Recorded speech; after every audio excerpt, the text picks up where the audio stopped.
Itong linya si Aga Party List Congressman exclusive na gining madungog niyo din sa Casey si Congressman Nicky Briones nga nagtabang ni sa mga sektor sa agrikultura. So ato na yung paningkamotang makontak gigipasan niya ni Angko ni siya nga siya tong nagtanaw karoy dahan sa kahanginan. Matod pang tingko. Congressman Nicky, magandang umaga po sa inyo. Ay, magandang umaga, Oka, at magandang umaga sa lahat ng iyong mga taga-subaybay. Kung Nicky, ngayon po session day na ninyo. Ngayon po ba, ano po bang posibleng nangyari? Kasi tinanggal daw kayo sa Commission on Appointments at inamin naman nyo at kayo po nag-sorry ni Speaker. Ano po ba ang hakbang nyo susunod na gagawin ngayong araw na to tungkol po sa nanonood po daw kayo ng isabong samantalang nagbutuhan para speakership the last Monday of July. Ayun, nakalulungkot niya dahil may nagpasa sa atin ng message, video message, atin tiningnan. Ayun, isang ang tawag, nabanggit ko, practice sabong, palibasa, hindi ako marunong magsabong. Hindi po yun hindi po yung video hindi po yun online sabong. At hindi rin po sabong na totoo. Yun po yung ang tawag sparring. Sabi ko practice sabong pero sparring ng alagang manok na may gloves. Ay, may gloves, walang tari, hindi sasabungan. So, ipinasa lang sa atin at napanood natin na saklit. Hindi ko naman alam, meron palang, ewan ko kung anong motibo para nasasabutan tayo gawa ng yung pala, sumunod, sinasabi nila, natanggal ako sa CA. Wala naman sinasabi sa atin. Meron kasing grupo na gusto rin makuha yung posisyon. So, hindi ko alam kung yung dahilan kung bakit ako'y nakuha na ay gawa noon. Pero malinaw, sabi ko nga, malinis ang konsensya ko.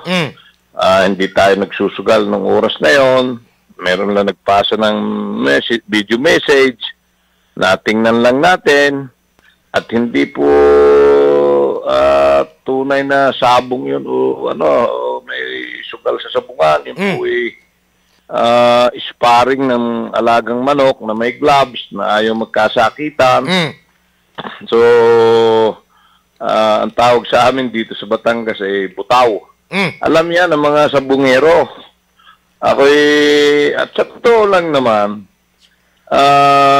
kaya ako'y nalulungkot, seryosong congressman tayo dahil napakalaki ng aking pagpapahalaga sa aming advokasya na ipaglaban ang hanap buhay ng mga magsasaka, mangingisda at kooperatiba. Alam naman natin, napakarami ng problema ng mga nasa sektor ng agrikultura.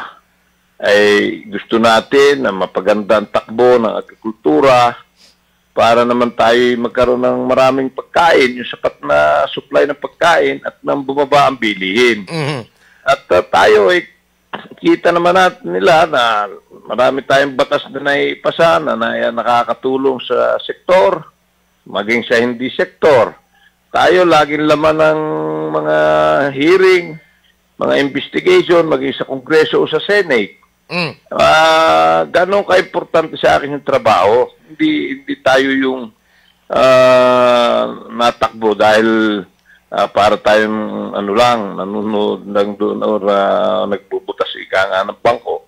Tayo ay seryoso sa pinaglalaban natin. Congressman Nicky, sir, mayroon po ba kayong kalaban dyan sa mababang kapulungan?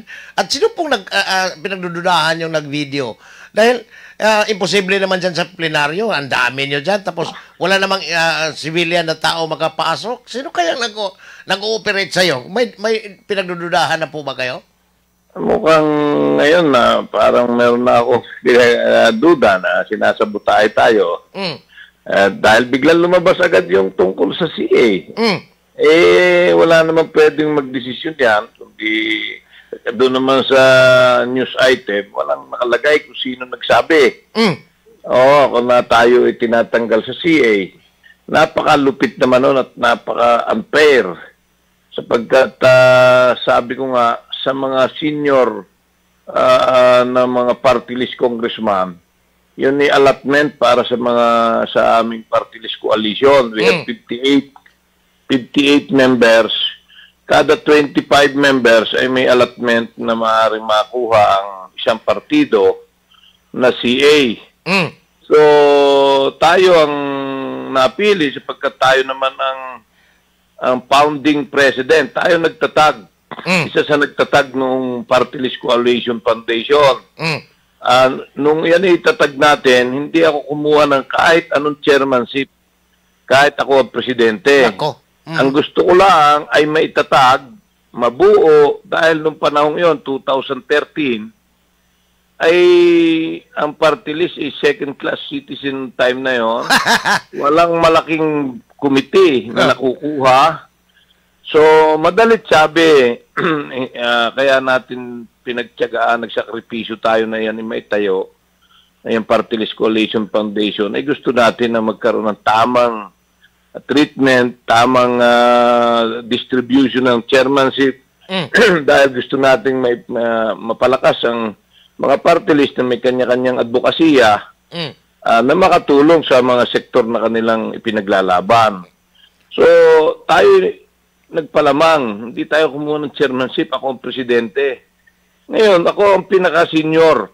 Ako na yung pinaka-senior na nasa party list coalition na congressman. So, Pag-third term mo po ba ngayon, Congressman Neke? second term ng pagbalik. Kasi returning po kayo, di ba? Returning po kayo. Tama, returning congressman tayo, naka 3 terms tayo, 9 years. Then bumalik tayo nitong 2022. So, pa 13 years na natin ngayong taong ito sa Kongreso. Kaya, ngayon, kung ako may nagkamali at natingnan ko yung video message, ay humingi na ako ng dispensa sa lahat ng very nice. Very humble. Naapektuhan. Pati sa Kongreso, kay Speaker Martin Romualdez, mga kasamahan ko sa Kongreso, sa buong mamamayan, dahil hindi naman natin sinasadya yun. At hindi nga ako nagsusugal nung oras na yon at walang online sabong. Wala akong chikas, wala akong yung online payment at makikita naman yan sa aking cellphone. So, nakalulungkot. Hindi ko sinisisi ang ating mga kababayan na magkaroon ng ganong impression, pero umasa po kayo na seryoso po ang inyong congressman na nag-a-advocate para sa kapakanan ng magsasaka mga isda kooperatiba. Congressman Neke, sir, very shocking yung actually hindi kita na-phone pots kaagad nung pumutok yung issue na yan kasi yung pinagbintangan muna yung taga Mindanao, akala ng mga taga yung nagsusugal na congressman, but eventually ikaw po yung umamin at buti na lang walang sugal na nangyari kasi naka-gloves yung mga manok na nagsasabong practice. Sir, very shocking sa amin dito. Yung mga tagapakinig kasi kayo po, dito lang po kayo ma-phone pads namin. Wala namang ibang radio stations ng Cebu na tumawag sa iyo para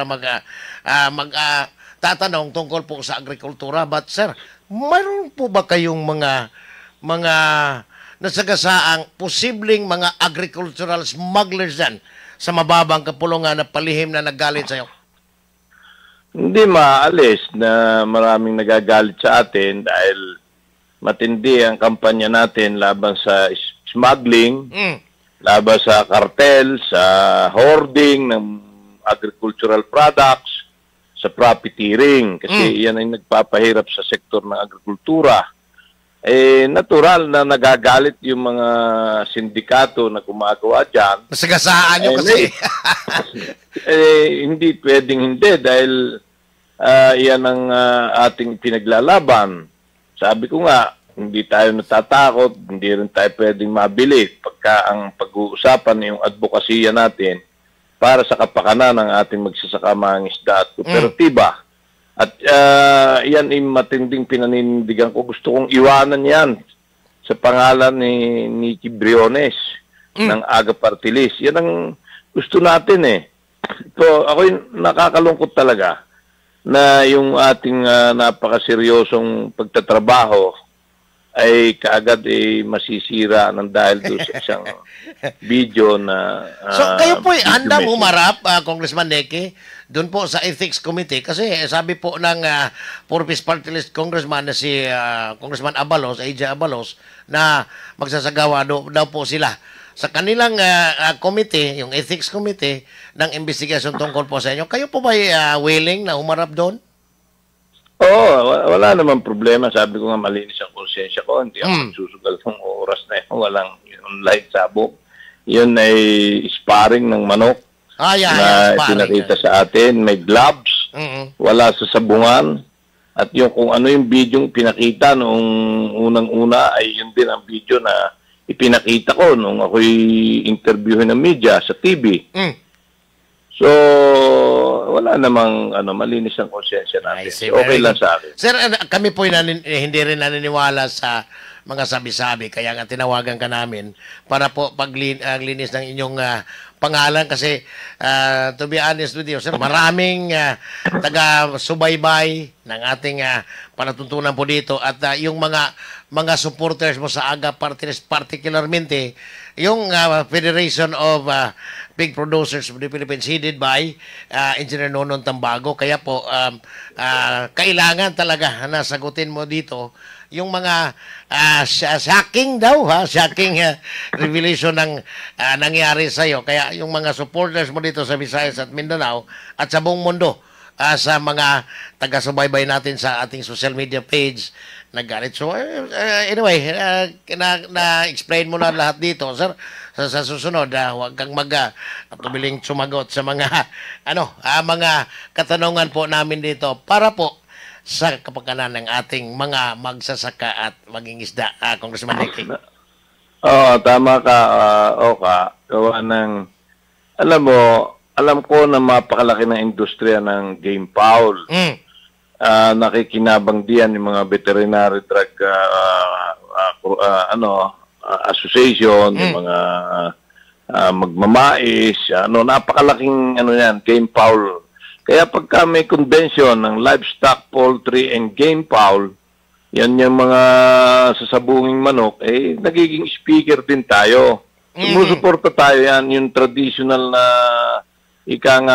ginagamit niyang game fowl sa traditional na mga sabong. Pero tayo, against tayo online gaming.